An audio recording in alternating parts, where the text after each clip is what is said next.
12월입니다. 성탄절과 연관해서 왜 예수님이 이 땅에 오셨는가를 다시 한번 좀 생각하면서 우리 마음에 좀 우리가 어떻게 신앙생활을 해야 되는지, 또 12월을 우리 성탄절을 준비하고 맞이해야 되는지를 살펴보려고 합니다. 오늘은 첫 번째로 예수님은 이 땅에 하나님 나라가 정말 세워지도록, 임하도록 하기 위해서 이 땅에 오셨다는 겁니다. 하나님 나라는 하나님이 통치하고 다스리는 나라이죠.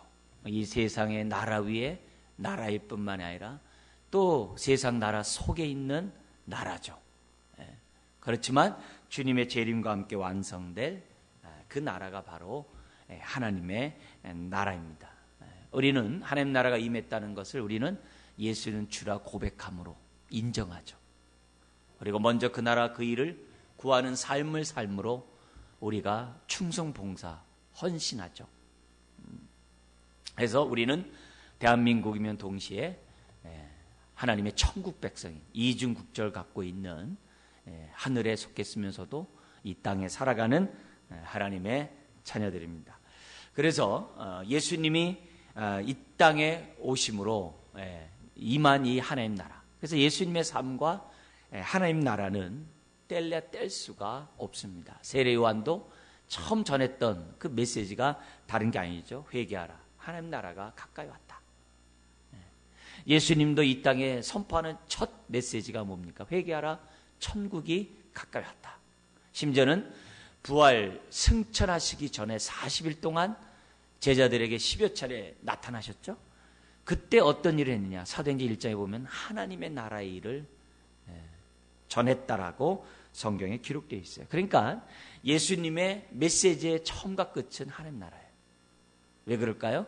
성경이 하나님 나라를 우리들에게 말씀하고 있습니다. 그래서 우리는 성탄절을 맞이하는 저와 여러분들이 예수님이 이 땅에 오신 그 목적이 하나님 나라를 세우기 위해 오셨다는 사실을 잊어서는 안 돼요. 그리고 예수님이 이 땅에 오셔서 하나님 나라의 실현을 갖다가 사람들로 하여금 어떻게 돼요? 경험하게 하셨어요. 가장 대표적인 것들이 어떤 사건입니까? 가장 기본적인 거, 각색병든 자들이 치유함을 받아요.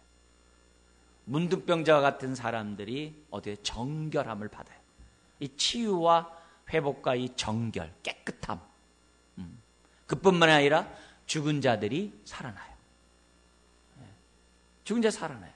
그리고 하나님 나라가 임함으로 더러운 귀신들이 쫓겨나가고 사탄이 물러나가는 이런 놀라운 하나님 나라의 그 현상이 예수님을 통해 나타났던 것을 보게 돼요.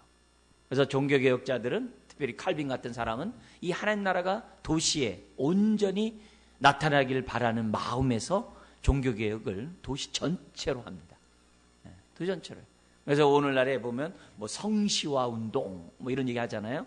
성시화 운동 뭐 이런 표현도 하고, 그리스도의 푸른 계절이 빨리 오게 하자, 이런 표현들이 다른 게 아니라 하나님 나라가 이 땅에 이루어지고 세우고자 했던 그 나라가 완성되어져 가기를 꿈꾸는 모든 사람들의 소망이죠. 소망이 표현된 거죠. 그래서 예수님이 이 땅에 오심으로 하나님 나라가 임했고, 그죠? 이미 임했고, 그리고 주님의 재림과 함께 완성되는 나라가 하나님 나라는 거죠. 지금도 하나님 보좌 우편에서 이 세상을 통치하고 다스리고 계시고, 그 증거가 뭡니까? 오늘도 예배하는 저와 여러분들에게 뭘 보내줘요? 성령님을 부어주시는 거예요. 그리고 우리들에게 말씀과 기도뿐만 아니라 성례, 이런 것들을 통해서 하나님의 은혜들을 맛보도록 지금도 우리 예수님 하늘 보좌 우편에서 세상을 통치하고 다스리고 있는 것을 보게 됩니다. 그래서 성탄절을 맞이하는 저와 여러분들은 주님, 주의 나라가 임했는데 그 나라가 이 땅에 참으로 온전해지기를 원합니다. 그리고 재림과 함께 완성될 그 나라, 우리가 사모하며 우리가 준비하겠습니다. 이런 마음이 성탄절을 우리가 맞이하는 저와 여러분들의 태도라고 봅니다. 오늘 본문의 배경은 분봉왕이었던, 그러니까 그 유대의 전체 나라를 통치하는 게 아니라 나눠서 통치를 했어요. 경상도, 전라도, 강원도, 경기도 이렇게 나눠서 이 통치를 했는데 그들을 분봉왕이라고 그래요. 헤롯 안티파스라고 하는 헤롯의 아들이겠죠. 이 분봉왕이 다른 자기 형의 어떻게 보면 그 이제 부인이었던 헤로디아, 그러니까 이복형입니다. 헤로디아와 부인과 이제 결혼합니다. 정략 결혼을 하는 거예요. 정략 결혼하게 된 정치적인 상황이 있어요. 뭐냐면 헤롯 안티파스는 왕이라는 칭을 받았는데 자기 남편은 뭐냐면은 그냥 제후 정도의 칭호밖에 없었어요. 그러니까 야심이 많았던 이 부인이 뭐냐면 자기 남편을 제끼고 어디로 하냐면은 왕한테 이제 시집을 간 겁니다. 그 사건이 유대 땅에서 볼 때 얼마나 참 끔찍했겠어요. 백성들이 볼 때. 말을 못하는 거죠. 그런 상황에서 그때 용감하게 정의를 외친 사람이 있었는데 그게 세례요한이에요. 그 부도덕함, 그 불의함과 정말 그 악함을 세례요한이 외쳤다가 감옥에 이제 갇히는 그런 상황이 되었습니다. 그런데 이 감옥에 갇혔던 세례요한이 자신이 세례를 주고 보라 세상 죄를 짊어지고 하는 하나님의 어린 양이로다. 그가 메시아라고 외쳤던 이 세례요한이 감옥에서 이렇게 들어보니까 예수님에 대한 소문이 참 자기가 생각하고 기대했던 소문과 다른 겁니다. 세리와 죄인들의 친구가 되질 않나. 누가도 자기가 함께하지 않는 막 시몬과 같은 그런 집에 가서 있질 않나. 이상한 사람들하고 밥을 먹질 않나. 여러 가지 행하는 예수님의 행동이 자기의 모습과 달라. 그래도 자기는 어떻게 돼요? 이 독사의 자식들 하면서 막 도끼가 지금 이미 나무 뿌리에 놓였다고 하면서 막 사회 정의를 부르짖었잖아요. 그래서 군인들에게 함부로 봉급에 다른 것을 갖다가 약탈하지 마라.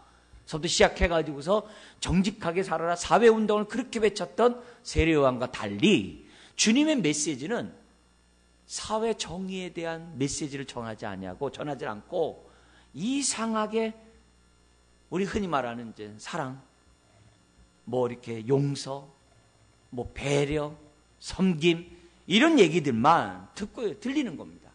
이러다가는 하나님 나라가 이 땅에 임하지 않을 것 같아요. 자기같이 악을 막 제거하고 막 빠뜨리고 심지어는 어떻게 돼요?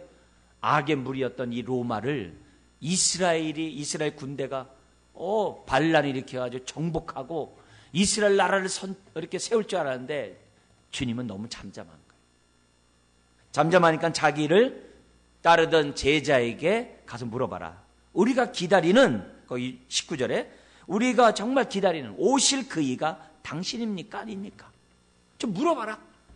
그러자 그가 보낸 그 제자들이 예수님에게 와서 묻습니다. 20절에 당신이 세례요한이 묻습니다. 당신이 오실 그입니까?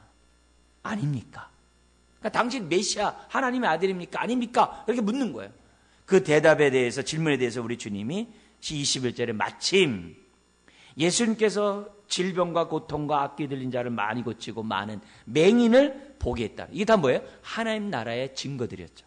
하나님 나라가 이 땅에 임했다는 증거의 현상이 나타나고 있었단 말이에요. 그러니까 22절에 얘기하는 거죠. 네가 보고 들은 것을 요한에게 말하라. 뭘 말한 거예요? 하나님 나라가 임함으로 나타난 현상을 말하라. 딱 그러는 거예요. 그러니까 오실 그 이가 나 맞다는 거죠. 하나님의 아들 메시아라는 것이 맞다는 얘기죠.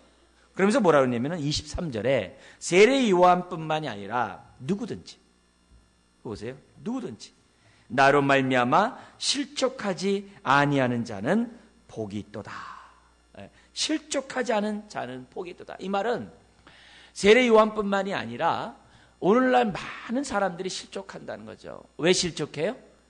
자기가 생각했던 메시아가 아닐 때, 내가 믿는 주님이 내 마음에 들지 않았을 때, 내가 믿는 그 주님이 내가 원하는 대로 일을 해주지 않았을 때 우리는 어떻게 돼요? 실망하죠. 그래서 개인적으로 어떻게 돼요? 너무 힘들어서 주님 앞에 기도하는데 응답하지 않아요. 아무런 미동도 없어요. 그럼 어떻게 돼요? 실족하죠. 평탄한데 잘 모르지만은 우리의 삶이 힘들고 어렵고 고단할 때 실족하거든요. 실족한 일이 있어요, 개인적으로. 또 여러분이 잘 아는 종교개혁 가운데 쯔빙글리 같은 사람은 실제 전쟁에 참여했다가 카펠 전투에서 죽어요. 그 사람은 정말 그 당시만 해도 루터와 함께 굉장히 스위스 지역에서 영향력이 있었던 그런 수장이었어요. 근데 전쟁에서 죽어요. 칼 가지고 나갔다가. 그러니까 그 사람의 생각은 뭐냐면 하나님 나라가 너무 더디다는 거야. 하나님 나라 너무 더디다. 이렇게 해가지고는 하나님 나라 이 땅에 임하기가 너무 더디다. 그러니까 어떻게 돼요? 그냥 자기가 하나님 나라를 앞당기기 위해서 칼 가지고 나갔다 죽습니다. 근데 그런 사람이 그 당시 독일 같은데 농민전쟁을 했을 때, 30년 전쟁을 했을 때 얼마나 많은 열심당들이 있었는지 몰라요. 예수님 당시에도 있었지만은 있었는지 몰라요. 오늘날도 마찬가지예요. 열심당과 같은 마음을 가지고 이 땅에 어떻게 돼요? 완전히 전복을 꾀하고 이 땅에 대해 정의가 오기 위해서 정말 무력을 불사하는 열심당들 또한 많이 있죠. 어쨌든 주님이 우리에게 얘기하시는 메시지는 그거예요. 누구든지 나로 말미암아 실족하지 않은 자는 복이 있다. 그러나 분명한 사실은 오늘도 지금도 하늘 보좌 우편에서 우리를 위해 기도하시는 우리 주님이신 줄 믿습니다. 가만히 계시는 분이 아니에요. 우리 주님이 나름대로 어떻게 돼요? 하나님 나라를 세워가기 위해서 지금도 일하고 계시다는 사실을 저나 여러분들은 잊어서는 안 됩니다. 그렇기 때문에 우리가 실족하는 그런 상황에서도 실족하지 않고 주님 어떻게 살아가는 것이 하나님 나라를 이루어가고 어떻게 사는 것이 이 땅에 주의 나라가 완성되는데 내 삶이 쓰여지는 겁니까? 어느 때까지 우리가 기다리면서 먼저 그 나라 그 일을 구합니까? 세상 돌아가는 일이나 또 우리나라의 이 답답한 현실을 보면은 마음에 이제 울분도 생기고 답답함도 생기는 거죠. 하나님, 도대체 기독교인이 그렇게 많은 국회의원 중에 기독교인들이 그렇게 많은 국회인데 도대체 무슨 일입니까? 이제 답답한 거죠. 도대체 어느 교회 다니길래 이러면서 이제 마음속에 하는 거죠. 도대체 저 머릿속에 뭐가 들었길래 대통령을 예수님하고 이렇게 비교를 하지 않나? 여러 가지 어떤 그런 상황들을 볼 때마다 답답한 거죠. 하나님 나라가 언제 임합니까? 답답한 모습을 하는 거죠. 그때 우리가 이럴수록 기도하면서 우리들이 정말 진노의 나라를 위해서 우리가 살아가야 되는데 우리 특별히 이런 답답한 이런 상황 속에 실족할 수 있는 이런 상황에서 우리가 실족하지 않고 사는 방법이 뭔가? 그런 가운데 저는 여러분들에게 시편 80편을 좀 소개하고 싶어요. 여러분 80편 우리 넘어가 볼래요? 구약에 시편 80편으로 한번 862페이지인데요. 저는 80편을 놓고 기도를 합니다. 그래서 이런 상황에서 이 80편을 공유하는 것이 좋겠다. 이런 생각을 가져서 여러분들에게 이 80편을 좀 소개하려고 합니다. 시편 80편은 뭐냐면 북이스라엘이 아수르에게 멸망해서 많은 경건한 사람이 남쪽 유다로 피난해 옵니다. 그래도 북쪽 가운데서도 많은 경건한 사람들이 있었어요. 우리나라에 6.25 전쟁 때 북한에 많은 그리스도인들이 이 남한으로 내려와 가지고서 영락교회라든지 여러 가지 세문안교회라든지 그 많은 교회들을 세웠잖아요. 그 피난 나와서요. 그랬던 것처럼 그 당시에도 뭐냐면 남유다로 내려와 가지고서 정말 이렇게 피난 생활하면서 신앙을 정말 생활했던 사람들이 있어요. 그 사람이 이제 1차적인 배경이에요. 근데 이 배경이 그때로 끝나는 게 아니라 바벨론 포로로 끌려갔다가 본토로 돌아와요. 이런 상황 속에서도 이 80편은 그들에게 뭐냐면 굉장히 중요한 본문이 돼요. 바벨론 포로에 끌려갔어도 또 다시 본토로 돌아왔는데 나라가 옛날의 영화를 다 까먹었잖아요. 하나님 나라가 완전히 지금 쭈그러들었잖아요. 그 답답한 현실에서 이 80편을 놓고서 하나님께 이제 기도를 합니다. 그것만이 아닙니다. 어떤 상황이 있습니까? 신약에서도 여전히 어떻게 돼요?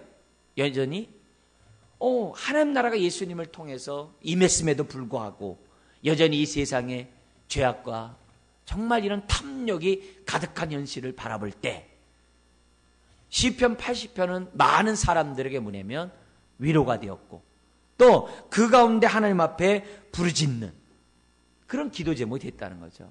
또 우리나라의 이런 상황을 생각해 볼 때 지금 5만의 교회가 있고 1000만의 성도가 있는데 지금 우리나라에 벌어지는 이 현상을 보면은 하나님 나라가 이거는 왕성한 게 아니라 하나님 나라가 있는지 없는지 답답한 그런 현실이 어떤 처지에 놓이게 되어 있다는 거죠. 그러니까 이런 상황에서 저나 여러분들은 이 80편의 기도를 놓고 이 말씀을 놓고 하나님 이 시편 80편이 오늘날 우리들에게 임하게 하여 주옵소서. 이게 꼭 국가 문제뿐만 아니라 우리 공동체도 마찬가지입니다. 또 가정도 마찬가지입니다. 우리 인생도 마찬가지입니다. 우리의 인생이 피폐하고 참 공고하고 힘들고 심지어 낙심에 처하는 이런 환경이 있을 때 이 개인적으로도 이 시편 80편은 많이 위로가 돼요. 그래서 좀 보면 이 80편은 크게 세 부분으로 나눠집니다. 여러분 성경을 보면은 1절에서부터 3절, 그 다음에 4절 앞에 파란 거 동그란 거 있죠? 그게 히브리 말로 페라는 단어예요. 거기서 또 문장이 새롭게 시작한다는 걸 갖다 우리 성경은 동그랗게 해가지고 파랗게 표시를 해놨어요. 그 다음에 몇 절의 앞에서 8절에 있어요. 그래서 8절에서 19절 세 문단으로 나눠집니다. 자, 근데 각 문단의 제일 마지막을 한번 우리 읽겠습니다. 우리 80편 3절 읽겠습니다. 하나님이여 우리를 돌이키시고 주의 얼굴 빛을 비추사 우리가 구원을 얻게 하소서. 7절 읽겠습니다. 만군의 하나님이여 우리를 회복하여 주시고 주의 얼굴의 광채를 비추사 우리가 구원을 얻게 하소서. 19절입니다. 만군의 하나님 여호와여 우리를 돌이켜 주시고 주의 얼굴의 광채를 우리에게 비추소서 우리가 구원을 얻으리다. 무슨 말이에요? 3절과 7절과 19절 각 단락의 마지막에 똑같은 기도가 나와요. 우리를 돌이켜달라는 단어가 7절에는 뭐라고 어떤 표현을 썼어요? 회복하여 주시고 같은 단어를 우리나라의 번역을 달리 번역을 했어요. 그러니까 우리를 돌이켜달라는 말은 무슨 말이에요? 우리를 회복시켜달라는 거죠. 우리를 구원해달라는 거죠. 이 땅에 빨리 뭐예요? 하나님 나라가 실현되게 해달라고 지금 기도하고 있는 것이 3절이에요. 여러분 똑같은 내용을 반복적으로 3절과 7절과 19절에 나온다는 얘기는 무슨 말이에요? 그만큼 절박하다는 거예요. 답답하다는 거예요. 그래서 심지어는 실족할 지경이라는 거예요. 그래서 빨리 한국 교회를 회복시켜 주시고 성도들 마음속에 하나님 나라가 임하게 하시고 그로 인하여 이 사회가 하나님 나라가 충만한 나라가 될 수 있도록 이 사회가 될 수 있도록 하나님 도와주십시오. 이들이 하나님께 회복을 외친 것은 다른 것이 있는데도 불구하고 하는 게 아니에요. 다른 것 다 있다 할지라도 하나님이 함께하지 않으면 이 땅에 하나님 나라가 이루어질 수 없다는 것을 정말 절실하게 깨달은 시인이 외친 것이 이 아삽이 외친 것이 바로 이 80편이라는 사실을 우리는 기억해야 돼요. 좀 더 자세히 보면 1, 2절에 보십시오. 하나님과 이스라엘 백성과의 관계가 어떤 관계입니까? 거기 보면 어떻게 돼요? 목자와 양의 관계예요. 하나님과 저와 여러분의 관계는 어떤 관계이세요? 하나님은 우리의 목자이시고 선한 목자이시고 우리는 뭐예요? 그분의 양이에요. 그분의 양이에요. 자, 그런데 4절 6절을 보십시오. 4절 6절을 보면 이 선한 목자이신 목자의 우리 양인 우리들이 어떤 삶을 겪고 있느냐. 4절부터 6절에 보면 뭐냐면 하나님의 진노로 말미암아 우리 한번 5절 읽겠습니다. 주께서 그들에게 눈물의 양식을 먹이시며 많은 눈물을 마시게 하셨나이다. 심지어 대적 이웃 원수들이 조롱한다 그래요. 이게 4절부터 6절이에요. 그러니까 북이스라엘이 아수르에게 빼앗겼던 사람들은 남쪽에서 뭐 하는 거예요? 너무나도 눈물의 양식을 먹이면 많은 눈물을 먹었다는 거예요. 얼마나 답답하겠어요. 바벨론 포로에 가서도 그랬겠죠. 포로에서 돌아왔지만은 제2성전도 세워졌지만 너무 초라하는 거예요. 심지어 예수님 당시에도 어때야 돼요? 언제 하나님의 아들 메시아가 오십니까? 하면서 예수님 당시에도 너무 피폐한 그런 상황이에요. 그러니까 이 기도는 오늘 지금 오고 오는 많은 사람들, 종교개혁자들도 똑같았어요. 네. 하나님의 나라가 이 땅에 임했다라는 그런 정말 정치를 피는 이 중세가 암흑기였거든요. 그랬을 때 사람들이 어떻게 돼요? 이런 80편을 놓고서 부르짖는 거죠. 어느 때 하나님 구원을 베푸시고 어느 때 회복시켜 주십니까? 네. 그 얘기를 지금 하고 있는 거예요. 그러니까 우리들의 이런 메시지를 이렇게 볼 때마다 하나님 앞에 참 답답한 현실이죠. 그러다가 답답하고만 있을 수 없잖아요. 우리는 먼저 그 나라 그 일을 구하는 자들인데 우리의 기도가 먼저 그 나라 그 일을 구하는 기도를 해야 되잖아요. 그러니까 이 80편에 따라서 기도하는 거죠. 하나님, 도탄에 빠진 이 나라를 주님 긍휼히 여겨주시고 불쌍히 여겨 주십시오. 자, 그런데 여기 보면 세 번째 단락에 8절부터 13절에 어떤 말씀이 있냐면은 80편에 8절부터 13절의 말씀을 보십시오. 그 말씀 뭐냐면 하나님 과거에 출애굽시켜서 가나안 땅에 하나님이 정말 정착하게 하지 않았습니까? 정착하게 할 뿐만 아니라 정말 이 나라를 갖다 왕성시켜가지고 다윗 시대, 솔로몬 시대 그렇게 하나님의 영화를 맛보게 하지 않았습니까? 그 역사를 얘기하는 거예요. 과거의 구약의 역사, 그 역사, 영화의 역사를 얘기하는 거예요. 그런데 딱 나오는 거예요. 12절 13절 같이 읽겠습니다. 주께서 어찌하여 그 담을 허시사 길을 지나가는 모든 이들이 그것을 따게 하셨나이까? 숲속의 멧돼지들이 상해하며 들짐승들이 먹나이다. 네. 지금 얼마나 참 안타깝습니까? 그죠? 네. 지금 국가의 이 빚은 그냥 막 너무나도 많이 막 늘어나고 있는데 네. 그래가지고 최순실에서 있었던 그 예산들 다 빼놨는데 그걸 또 어떻게 돼요? 그거 없어도 되는 거거든요. 근데 그걸 갖다가 감하는 게 아니라 다른 또 실력 있는 국회의원들이 또 다 뺏어가요. 그러니까 국가가 지금 빚덩어리에 있든 않든 그게 상관이 없는 거예요. 밑에서는 1층에서 막 불타오르고 있는데 저기 지금 5층에서 뭐예요? 자기 뭐예요? 리모델링 하고 있는 거 똑같아요. 집을. 그러니까 그런 상황에 처해 있다는 거죠.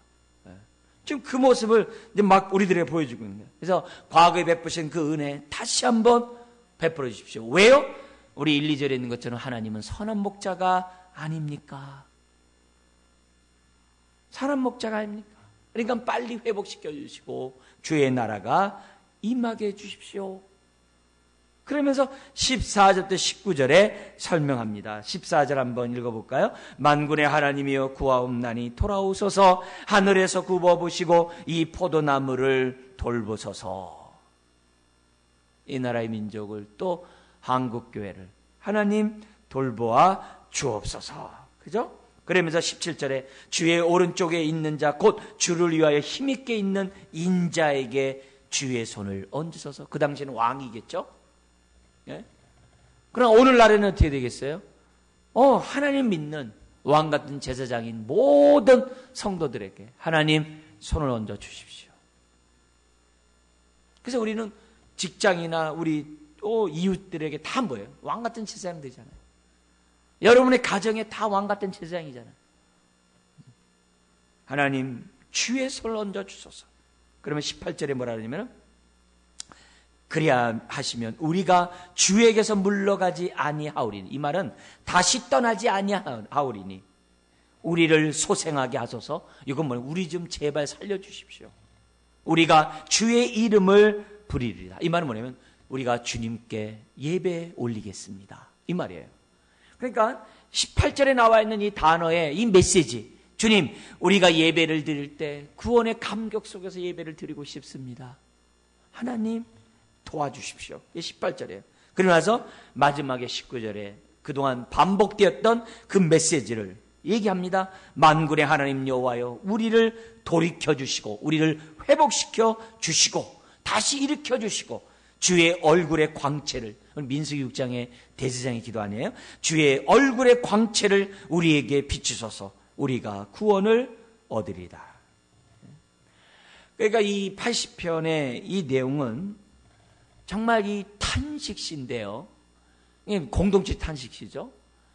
그래서 지금 우리 작금에 벌어지고 있는 나라 현실을 볼 때 이 80편과 같이 기도하지 않을 수가 없는 거예요. 그러나 기도하는 저와 여러분들은 어떤 믿음을 갖고 있어야 되냐면 1, 2절에 있는 것처럼 우리 하나님은 선한 목자라는 사실을 잊어서는 안 돼요. 여러분의 가정이 도탄에 빠져가지고 예를 들어서 낙심할 지경이에요. 바로 그 순간에도 뭘 잊으면 안 돼요? 우리 하나님은 선한 목자라는 사실을 잊으면 안 돼요. 그 믿음을 잊어버리면 끝이에요.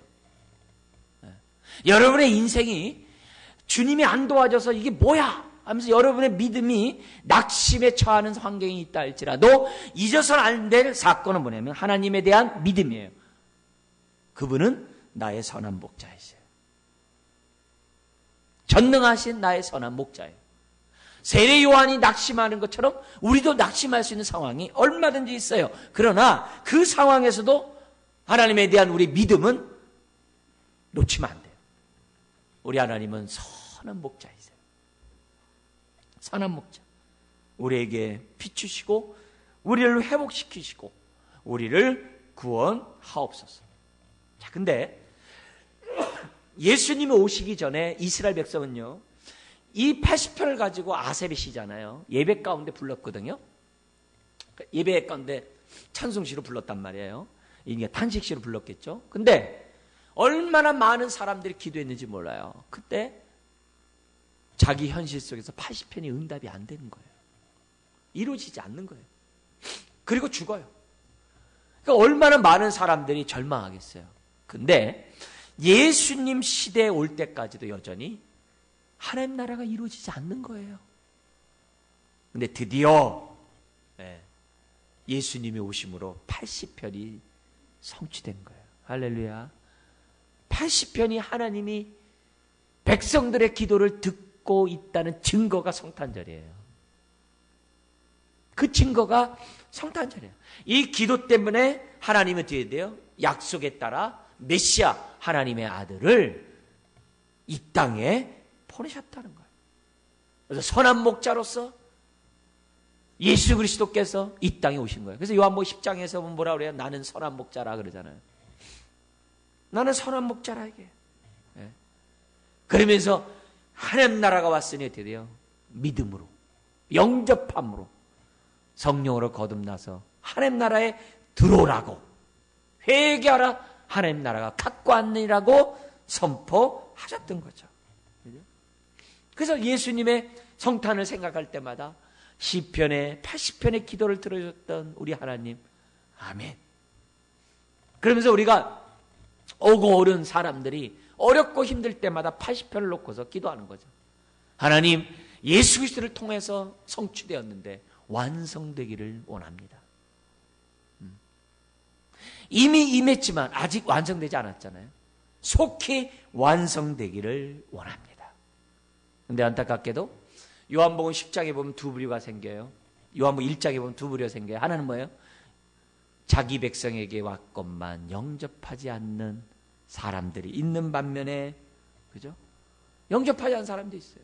왜요? 자기니까 생각하는 메시아가 아니라는 거예요. 자기가 기대하는 메시아가 아니라는 거예요.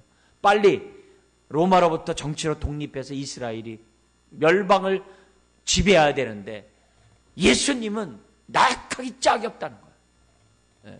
검을 도로 꽂으라고 하니 이게 안 되는 거예요. 안 되는 거예요. 그래서 사람들이 어떻게 돼요? 예수님이 하나님 나라의 증거를 얼마나 많이 보여줬어요. 귀신을 쫓아나고 병을 고치고 죽은 자를 살리고 하나님 나라가 임했다고 하는 그 샬롬을, 평강을 얼마나 많이 했어요. 근데 다 거절해요. 거절해요. 그러나 그 가운데서도 예수님이 하나님 아들 메시아라는 사실을 깨닫고 감사하고 영접하는 사람들이 생겨났다는 거죠. 그게 뭐예요? 교회죠. 교회죠. 감사하죠. 수많은 배척하는 무리 가운데 특히 작은 자들이 예수님을 믿음으로 세운 것이 뭐냐면 교회죠. 오늘날도 교회는 미약하지만 그래도 예수님이 하나님의 아들 메시아라는 사실을 믿는 자들의 모임이 바로 교회죠. 교회죠. 그 당시 로마 황제만이 주였는데, 큐리어스 주였는데 예수님이 주라고 외치니 그래서 얼마나 많은 사람들이 죽었습니까? 그러나 그럼에도 불구하고 예수를 주라고 고백하는 사람들이 죽으면 죽을수록 더 많이 생겨났던 것은 뭐 때문에 그래요? 하나님 나라가 그들 마음에 임했기 때문인 줄 믿습니다. 그런 가운데 예수님이 이 땅에 오심으로써 그분을 하나님 나라를 경험했던 많은 사람들의 고백이 있어요. 현상만이 아니라 고백들이 많이 있죠. 대표적인 현상들은 아까 얘기했던 그런 현상들, 희년의 역사처럼 막 눌린 자들이 자유케 되고 막 이런 그런 역사와 함께 고백한 자들이 있어요. 그 고백 가운데 가장 귀한 고백. 그래서 우리가 크리스마스 때마다 정말 칸타타로 부르는 찬가가 있어요.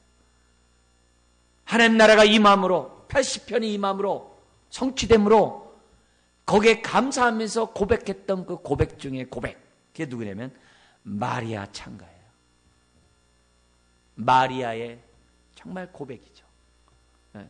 우리 그 본문 봤던 내용에 그 누가복음 1장을 한번 다시 신화로 넘어가 볼까요? 누가복음 1장에 보면 눈으로 좀 확인할 필요가 있어요. 누가복음 1장 46절 이하에 87페이지입니다. 누가복음 87페이지 신약. 거기 1장 46절에서부터 55절에 보면 하나님 나라를 경험했던 마리아의 고백이 나와요. 근데 그 고백 내용이 중요해요. 고백 내용이 중요해요.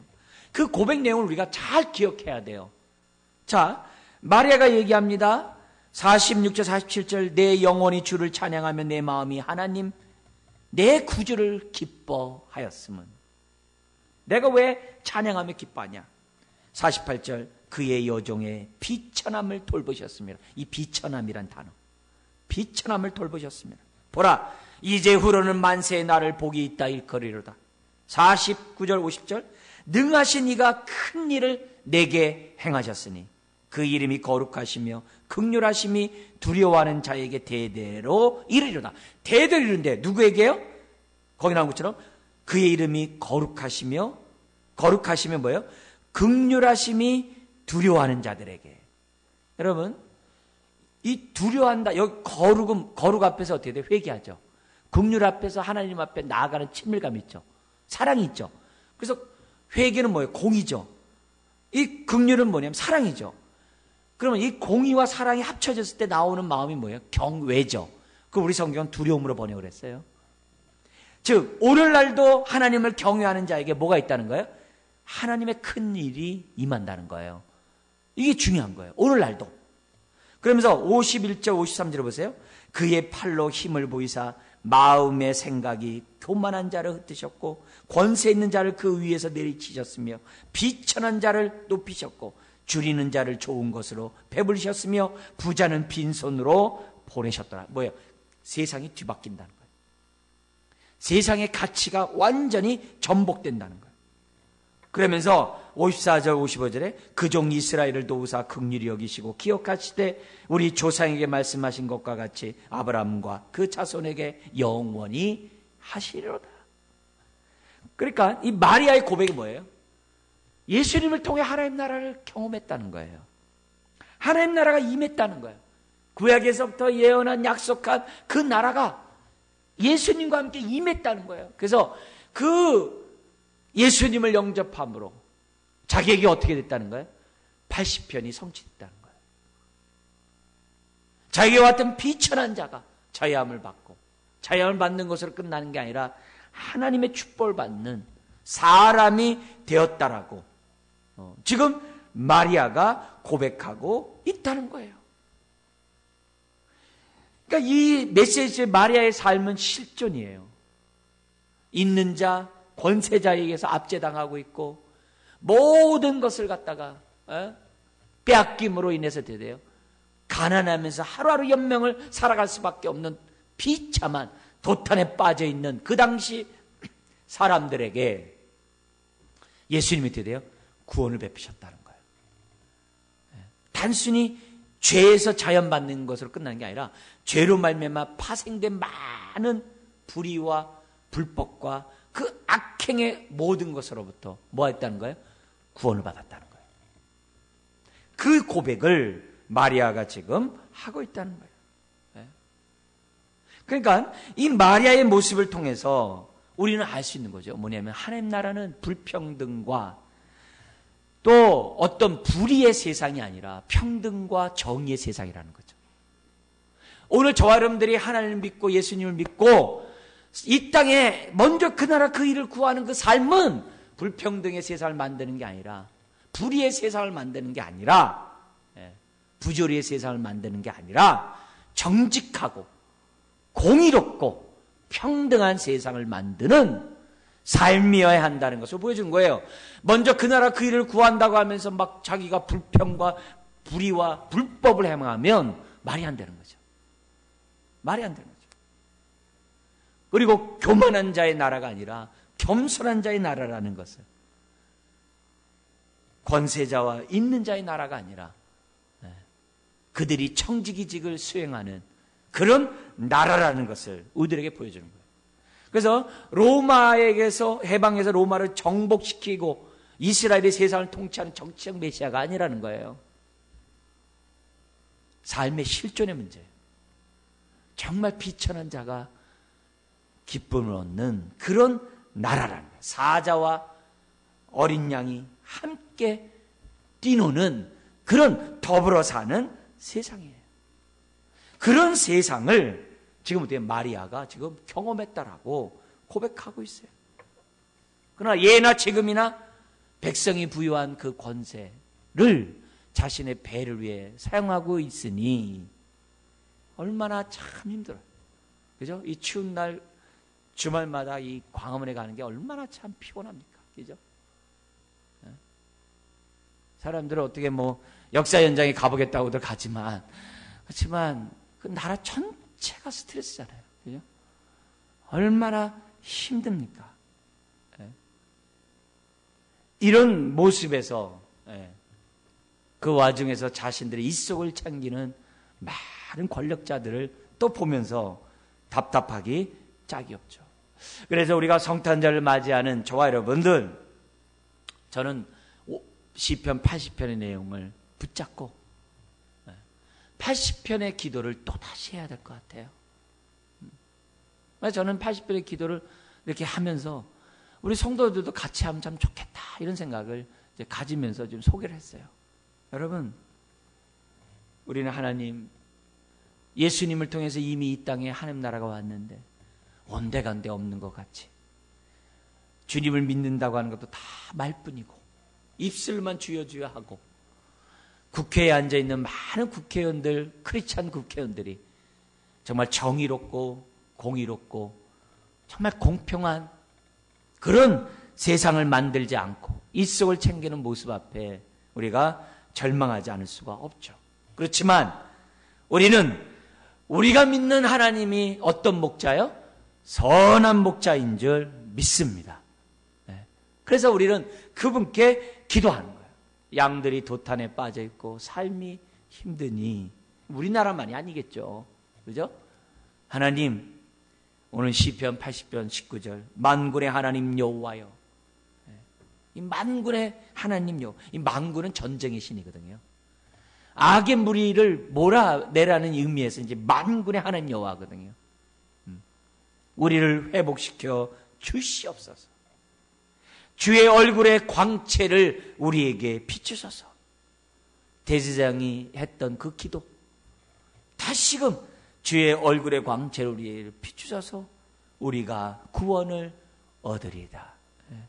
그 기도를 오늘 저와 여러분들이 기도해야 될 줄 믿습니다. 그러면 마리아가 고백했던 것처럼 정말 각자의 심령에서 하나님 나라를 경험하게 되고, 그 경험한 그 나라가 옆에 사람들에 영향을 주게 됐고, 그리고 잠자는 그리스도인들이 깨어나게 되고, 자기 일에만 빠른 사람들이 먼저 그 나라 그 일을 구하는 그리스도인으로 변하게 될 줄 믿습니다. 성탄절이 가까우고 있습니다. 속히 재림함으로 그의 나라가 완성되기를 사모하는 저 여러분 되기를 주의 이름 축원합니다. 기도하겠습니다. 하나님 아버지,